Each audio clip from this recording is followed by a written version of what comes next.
Hey there, folks. Have a seat because today I'm going to tell you some stories that'll make you think twice before sleeping with the lights off. You know those cities that appear in movies? The abandoned ones with empty streets, buildings falling apart, weeds growing through the asphalt? Well, they exist for real. And worse, each one of them has a story that nobody can quite explain.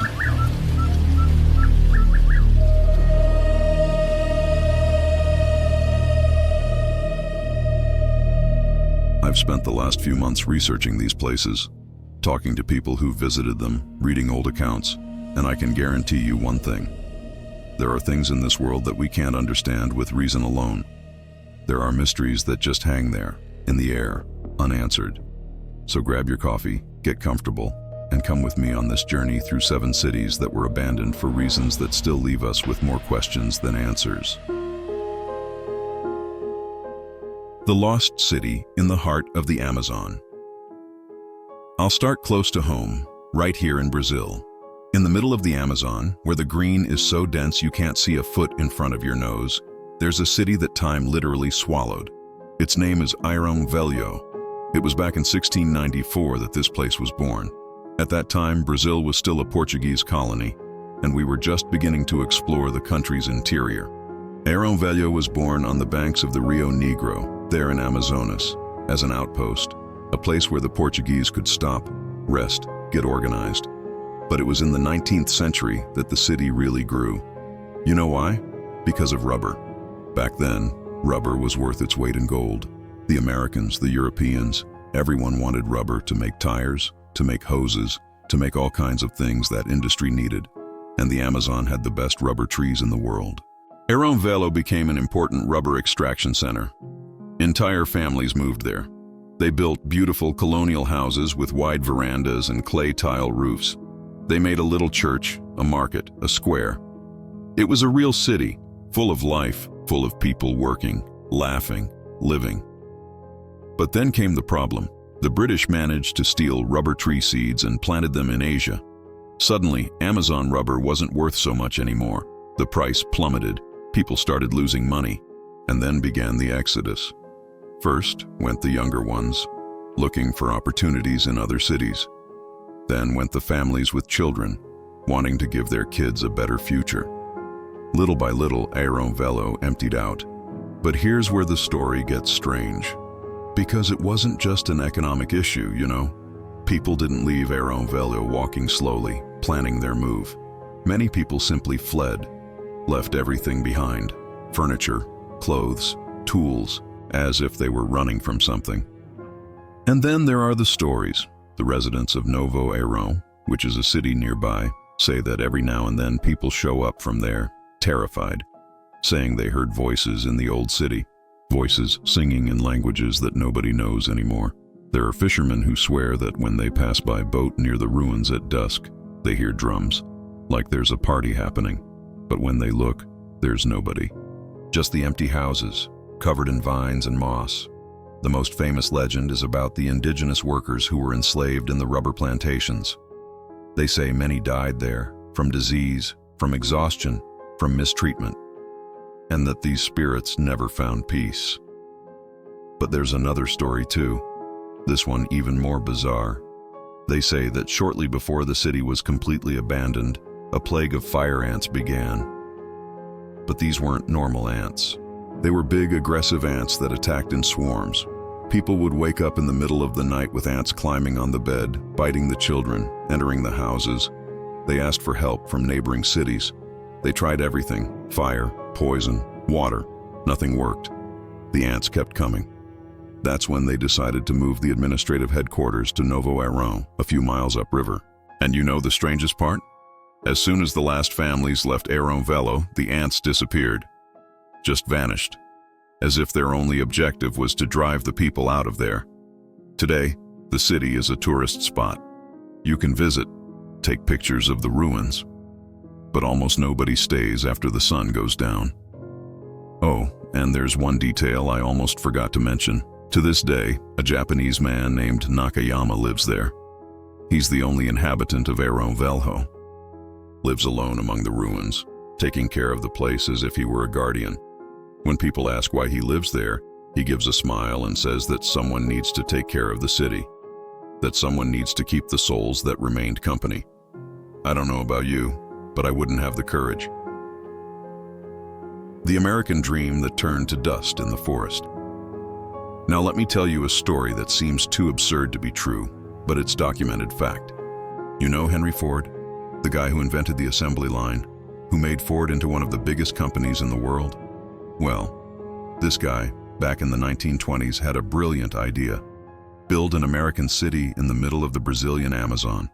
The name, Fordlândia. Look, I know it sounds like a movie script, but it really happened. In 1928, Henry Ford bought a gigantic piece of land on the banks of the Tapajós River, there in Pará, and decided to build an entire city from scratch. The objective was to cultivate rubber trees to produce rubber for Ford car tires. At the time, rubber was expensive because the British controlled the plantations in Asia, and Ford wanted independence. But he didn't make just any little town. He built an American city in the middle of the Amazon jungle. Imagine the scene.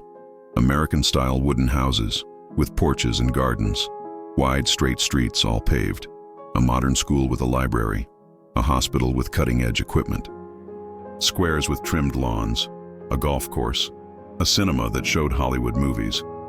There was even a radio station.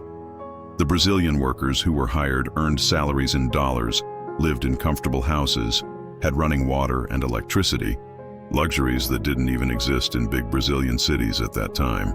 Seemed like paradise, right? But from the beginning, things started going wrong. First problem, the heat. The American engineers who came to work in Fordlândia couldn't handle the climate. Many got sick. Some died from malaria, from yellow fever, from heat stroke. There were people who went crazy from the heat and humidity. Second problem, the rubber trees. Ford's technicians planted everything neatly, in organized rows like they do in the United States. Only they forgot one detail. Rubber trees don't like being planted like that, all close together. In nature, they grow scattered throughout the forest. And then the plagues began. A fungus that nobody knew appeared. The rubber tree leaves started turning black and falling off. Insects came that ate the tree bark. Ants came that destroyed the seedlings. The agronomists tried everything. Poison, imported pesticide, controlled burns. Nothing worked. Everything they planted died. And here's where things get interesting. Because it wasn't just a technical issue, you know. There was something wrong with that place. The Brazilian workers started saying that the forest was rejecting the plantation, that the land didn't want that there. There was an engineer who became famous in the region because he swore he saw the trees moving at night. Said he'd wake up in the middle of the night and see the rubber trees bending their branches, as if they were trying to pull their roots from the ground. They thought he was crazy, right? But then other workers started reporting the same thing. And there were the accidents. Many accidents. Workers falling from ladders for no apparent reason. Tools breaking in people's hands. Machines breaking down for no explanation. A new tractor, imported from the United States, simply stopped working on the first day and never started again, even with outside mechanics trying to fix it. The old residents of the region, the caboclos who knew the forest, warned, "You can't do this here. The forest doesn't accept it. You have to respect the spirit of the forest." But the Americans didn't believe in these superstitions. Until the 1930 revolt happened. The Brazilian workers got tired of the American rules. Ford had prohibited alcohol, had prohibited tobacco, forced everyone to eat American food in the cafeteria. The guys wanted to eat rice and beans, but they had to eat hamburgers and salad. One night in December 1930, the workers revolted. They destroyed the cafeteria, destroyed the warehouse, set fire to several buildings. The police had to come by boat to control the situation. After that, Ford tried for a few more years, spent millions of dollars, brought more specialists, tried planting in another place, created Belterra, which was Fordlândia 2.0. Nothing worked. In 1945, Henry Ford gave up, sold everything for a pittance to the Brazilian government and left. Fordlândia was abandoned. Today you can visit the ruins. The hospital is still standing with rusted beds. The school is there, with cracked blackboards and broken chairs. The cinema, which once showed Charlie Chaplin films to Brazilian rubber tappers, is covered with weeds. And you know what the people in the region say to this day? That the forest won, that the Amazon refused to be domesticated, to be transformed into an American plantation, that nature itself defended itself. There are people who visit Fordlândia and feel an inexplicable unease, a feeling that they shouldn't be there, that they're an intruder. I read an account from a photographer who went there to do a photo essay on abandoned cities. He said that when he entered the old hospital, he felt a chill down his spine, even with the 104-degree heat outside. Said he was absolutely certain that someone was watching him, but when he turned around, there was nobody there. He took the photos quickly and left. Said he'll never go back. Is it just an impression? Is it the weight of the place's history, of the lives that were spent there, of the dreams that were destroyed? Or is there really something in the forest that we don't understand? A force that protects the forest from invasions? I don't know. But looking at the history of Fordlândia, you have to admit, it's at least strange how everything went wrong. As if something had been conspiring against that project from day one. The priest's curse in the backlands. Now come with me to the northeast, to the interior of Sierra, where the sun cracks the earth and drought is an old companion of the people. There exists a city called Cococi, or rather it existed, because today Cococi is just ruins, silence, and mystery. This city was founded back in the 18th century, at a time when the backlands were still being explored. It was a small city, but prosperous. It had cattle ranches, it had farms, it had a pretty little church in the center, it even had a school. The people of Cococi were hardworking, religious, the kind who woke up early, went to the fields, came back at the end of the afternoon, and went to Sunday Mass without fail. For more than 200 years, the city functioned like this, peaceful, normal, without major events. But then, in the middle of the 20th century, things started to change. First, the young people started leaving. They went to Fortaleza, to São Paulo, looking for jobs, looking for a better life. Normal, right? Every interior part of Brazil goes through this. But in Cococi it was different, because the young people didn't leave and come back to visit family. They left and never came back. Not for parties, not for funerals, as if they had cut all ties with the city. And the old people started dying, one after another, too fast. In 1960, Cococi had about 500 inhabitants. In 1965, it had less than 100. In 1970, it was completely empty. The official version, the one you read in history books, talks about drought, about economic problems, about rural exodus, all true, all fact. But the residents of neighboring cities tell another story. They say that Cococi was cursed. The most famous story is about the city's priest. Nobody remembers his name anymore, but everyone knows the story. They say he was a good man, humble, dedicated, woke up early to open the church, visited the sick, helped the poor. He was loved by everyone. But there was a powerful family in Cococi, landowners, cattle owners, people with money and influence. And this family had the habit of arriving late to Sunday Mass. One particular Sunday, the priest celebrated Mass at the normal time. Finished, closed the church, went home to the parish house. Then the powerful family arrived, an hour late, and demanded that the priest do the Mass again, just for them. The priest explained that he'd already celebrated it, that he was tired, that it wasn't customary to do this. But the family insisted, threatened, said that if the priest didn't do the Mass again, they'd complain to the bishop, they'd get him removed from there. With a broken heart, humiliated, the priest went back to the church and celebrated the same Mass for the second time. But when he finished, when he gave the final blessing, he turned to the family and said, "You've forced me to do something that goes against everything I believe. Very well. But know that, from today on, this city is cursed. Cococi will dry up like the earth dries in the drought. Families will scatter like dust in the wind. And one day, there won't be anyone left here to tell the story of what happened." And he left. They say that the following week, a terrible drought began. A drought like had never been seen before. The cattle died, the crops died, the wells dried up, And the misfortunes began. Children getting sick for no reason. Old people dying suddenly, accident after accident. People started getting scared, started thinking there really was a curse, and they left. But there's another story about Cococi, this one even stranger. They say that some years after the city was abandoned, a cowboy was passing through the region. It was almost Christmas. There was an unusual cold for the backlands. The cowboy was returning home after a long trip, anxious to arrive in time for Christmas dinner with his family.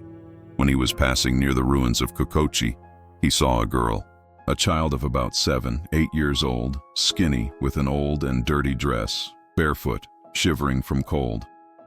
The cowboy stopped his horse and asked what she was doing there, alone in that God-forsaken place. The girl cried and said she was lost, that she'd gotten separated from her family. The cowboy's heart softened. He picked up the girl, put her on the back of the horse, and took her home. When he arrived, he introduced the girl to his wife. The woman, with a mother's heart, immediately gave the child a bath, gave her food, put clean clothes on her, made a warm bed for her to sleep. The cowboy said to his wife, "I'm going to check on the cattle, finish some chores. I'll be back in time for Christmas dinner. We'll talk better with the girl, see where she's from, how we can help." And he left. When the cowboy returned, already at night, anxious for dinner, he came upon a scene that froze his blood. The house was in ruins. The walls were cracked. The roof had holes. Weeds were growing on the living room floor. Everything covered in dust, in cobwebs, as if it had been abandoned for years. His wife wasn't there. The girl wasn't there. Desperate, the cowboy ran to the nearest neighbor's house, shouting, asking for help. The neighbors looked at him with astonished faces and said, "What house? What wife? You've lived alone here for years. Your wife died a long time ago, don't you remember? She died waiting for you to come back from a trip. You were widowed and never remarried." The cowboy swore no, that he'd left home that morning, that his wife was there, that he'd brought a girl. But the neighbors insisted. They took him to the house, and indeed the house was abandoned, in ruins, as if nobody had lived there for decades. The cowboy went mad. He mounted his horse and went galloping through the backlands, shouting his wife's name, looking for the mysterious girl. He was never seen again. To this day, the people in the region say that on Christmas nights, you can hear the gallop of a horse near the ruins of Cococi, and a man's voice shouting, looking for someone. Who was that girl? Why did she do that to the cowboy? Some say it was the devil himself disguised. Others say it was the spirit of a child who died in Cococi during the curse, and who got stuck there, forever repeating the moment of her death. There are even those who say the girl is the city of Cococi itself, manifesting, drawing people into the curse. I don't know. Nobody knows. But I know that Cococi exists. The ruins are there to this day, and nobody in the region has the courage to live nearby. The dead who walk in the desert. Now let me take you far away, to Chile, to the Atacama Desert, which is the driest place on planet Earth. There exists a city called Noria. It was founded in 1826, at a time when South America was in turmoil, with the wars of independence, with the formation of countries as we know them today. Noria was born because of mining. They found silver in the region. Then they found saltpeter, which was used to make fertilizer and explosives. The city grew fast. At its peak, Noria had more than 3,000 inhabitants. It had stores, saloons, a beautiful church, nice houses. It was a prosperous city, full of people wanting to make their fortune. But as always happens with mining cities, when the ore runs out, the people leave. In Noria, there was a terrible fire in 1901 that destroyed much of the city. Then came World War I, which messed up the world economy. Chilean saltpeter stopped being bought because the Germans discovered how to make synthetic saltpeter. People left.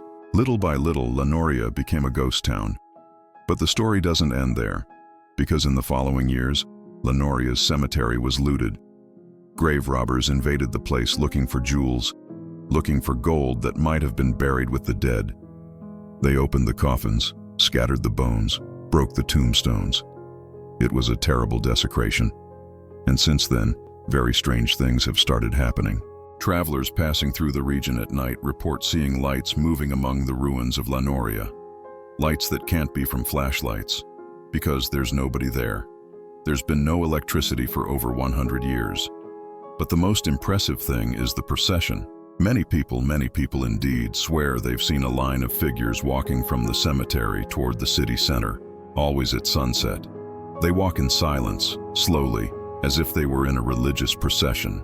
But when you look closer, you realize you can see through them, as if they were made of mist, of air. There's a famous account from a group of tourists who went to visit Noria in 2015. They were taking pictures of the ruins when suddenly they heard a sound. It was like a chant. Sad music, in a language they didn't recognize. The sound was coming from the cemetery. Curious, the group went there, and when they got close, they saw dozens of translucent figures walking among the tombs, as if they were looking for something. One of the tourists had the stupid idea of taking a picture. He raised his cell phone and clicked. At that very instant, all the figures stopped. They turned toward the group and started walking toward them. The tourists ran, got in the car and sped away. When they arrived in the nearest city, they checked the photos. In all of them, faces appeared. Dozens of transparent faces, looking directly at the camera. Faces of anger, of sadness, of despair. They deleted everything, never went back. The local legend says that the spirits of Noria are trapped there because their mortal remains were disrespected, that they make the procession every night, protesting in silence against the desecration of their eternal rest, and that they'll continue doing this until someone gives them a dignified burial again. But who's going to have the courage to go there, gather all those scattered bones, identify who's who, and rebury everyone? Nobody. So the procession continues, night after night, year after year. The obsession that not even death can stop. Near there in Namibia, there's another abandoned mining city. This one is called Kolmanskop. It was founded in 1908 when a railway worker found a diamond shining in the desert sand. The news spread. People from all over the world went there. Mainly Germans who at the time controlled that region of Africa. And these weren't just any diamonds. They were quality diamonds, the kind worth a fortune. In a few years, Kolmanskop became a luxury city in the middle of nowhere. The Germans built elegant mansions, a very modern hospital, a school, a theater, a casino, even a bowling alley. There was a bakery that made German bread every day. There was a butcher shop that sold imported sausage. At its peak, Kolmanskop produced 1 million carats of diamonds per year. But as always happens, the diamonds started running out. The mines got deeper, more dangerous, less productive. In 1954, the last resident left, and the desert sand began invading the city. Today, when you visit Kolmanskop, it's a surreal sight. You enter a house and there are sand dunes inside the living room. The sand filled everything, the bedrooms, the kitchen, the hallways. It's beautiful, in a strange way. Looks like a science fiction movie set. But it's not just the visual beauty that attracts people there, it's what happens at night. There was a TV crew that went there to make a documentary about abandoned cities. They stayed all night filming, recording sounds. And they captured things that shouldn't exist. Moans, footsteps echoing in empty corridors, the sound of shovels digging, hammering, as if someone were working in the mines. But there was nobody there. They saw lights turning on in houses that haven't had electricity for 70 years. One of the cameramen swore he saw a shadow pass by the window of one of the mansions. When he went to check, there was nothing, just sand and silence. The most famous legend about Kolmanskop talks about the German miners who died working. Because despite the city's luxury, the work in the mines was brutal. Heat of over 120 degrees, thirst, exhaustion, accidents. Many men died searching for diamonds, died from heat stroke, from dehydration, buried when the mines collapsed. And the legend says these miners never stopped searching. That at night, they leave the abandoned mines and return to their homes, as if they were still alive. They eat at the empty table, sleep in beds covered with sand, wake up in the morning and go back to the mines, eternally repeating the routine, eternally searching for one more diamond, one more precious stone. The obsession that consumed them in life continues consuming them after death. But there's an even darker story about Kolmanskop. Before the city was founded, that region was inhabited by the Herero people, natives of Namibia. When the Germans arrived, they didn't ask permission. They took it.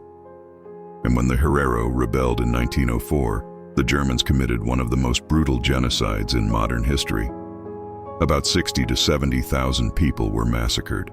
Entire families, entire villages. Some historians say that Kolmanskop was built literally over the ashes of that genocide, and there are those who believe that the spirits of the Herero are also there, not looking for diamonds, but looking for justice, looking for revenge. There are people who visited Kolmanskop and felt an inexplicable anger, a deep sadness, as if the weight of all those deaths was still in the air, waiting to be acknowledged. The city that radiation froze in time. And now we come to city number 1, the one I promised would surprise you. Pripyat. You've probably heard of it. It's the city of the Chernobyl nuclear plant in Ukraine. Pripyat was built in 1970 specifically to house the plant workers and their families. It was a planned city, modern, full of amenities. It had comfortable apartments, it had excellent schools, it had a large hospital, swimming pools, sports gyms, an amusement park with a Ferris wheel, cinema, theater, everything a model Soviet city should have. More than 49,000 people lived there. It was a good place to live, safe, prosperous, until April 26, 1986. On that day, reactor number 4 of the Chernobyl plant exploded during a safety test. The explosion released radiation equivalent to 400 Hiroshima bombs. And you know the worst part? Nobody told the people of Pripyat. For 36 hours, people continued living normally. Children playing in the street, people going to work, couples taking walks, except they were all being bombarded by deadly radiation. When they finally gave the evacuation order, they told people to take only the essentials, that it was temporary, that they'd be back in a few days. People obeyed. They left home leaving everything: clothes in the closet, food in the fridge, toys on the floor, photos on the wall. They never came back. Today, more than 35 years later, Pripyat is exactly as it was left in 1986. You can enter the apartments and see calendars marking April 1986. Pots in the sink, books open on the table as if someone had stopped reading mid-sentence. The amusement park, which was going to open on May 1st, 1986, 5 days after the disaster, is there intact. The rusted Ferris wheel, the bumper cars covered with moss. But the most disturbing thing isn't the radiation that still contaminates the place. It's the reports. Because even though it's an officially dead city, many people swear that Pripyat isn't empty. Guards who work in the exclusion zone report seeing lights on in buildings at night. But there's no working electricity. There are people who hear music coming from the apartments. Old Soviet music, the kind that played in the 1980s. Photographers who visit the city with special authorization say that when they look at the photos afterward, silhouettes appear in the windows of buildings, figures of people looking out. But when they were taking the photo, there was nobody there. The most famous account is from a tour guide who was taking a group to the amusement park. It was noon, bright sun. Suddenly everyone heard it. Children's laughter. It was coming from the carousel, as if there were a bunch of children playing there. The whole group heard it. It wasn't one person's imagination. But when they looked, the carousel was stopped. Empty. Just the wind swinging the rusted chains. The skeptical explanation is that the brain plays tricks. That in a place loaded with tragedy like Pripyat, the mind creates things. Projects memories of what that place was. But there are people who believe something else. That the souls of the people who died because of the radiation, and there were thousands over the years, are still trapped there. That they don't understand they died. They continue living their routines, going to work, taking the kids to school, playing in the park, a ghost town inhabited by real ghosts. And you know the saddest part?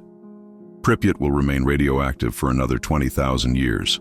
20,000 years. When it's finally safe to step there without protection, humanity as we know it today probably won't even exist anymore. Pripyat is a monument to human error, a warning frozen in time. And maybe, just maybe, the souls trapped there are trying to tell us something. are warning us not to make the same mistake again. What these cities teach us. So that's it, folks. 7 cities, 7 stories, 7 mysteries that don't have easy answers. Airão Velho, swallowed by the forest and the legends of the Amazon. Fordlândia, where nature defeated progress. Cococi, cursed by a humiliated priest. Noria, where the dead make their eternal procession. Kolmanskop, taken over by sand and endless obsession. Pripyat, frozen in time by radiation. Each was abandoned for different reasons: economics, natural disaster, human tragedy. But they all have one thing in common. They left behind more questions than answers. Are they just stories? Legends created to scare tourists and give excitement to empty places? Or is there something more? Something that our science, with all its technology and knowledge, still can't explain? I don't know. But I know that the world is bigger and stranger than we imagine. That there are places where normal rules don't apply, where the past doesn't want to be forgotten. And I know that if you get the chance to visit one of these cities, you'll feel it. You'll feel that there's something there. Something in the air, something in the earth, something in the walls of the empty houses. Something that was left behind when everyone left. And maybe it's better to leave those things in peace. But if you're brave enough to go, tell me afterward what you saw, what you felt. Maybe you'll discover some answer that I haven't found yet. That's it for today. I hope you enjoyed these stories. Leave a like if you enjoyed it, subscribe to the channel for more content about mysteries and forgotten places. And if you know any mysterious city, any strange story, leave it there in the comments. I love reading these things. Until next time, and remember, not everything that's abandoned is empty. Cheers!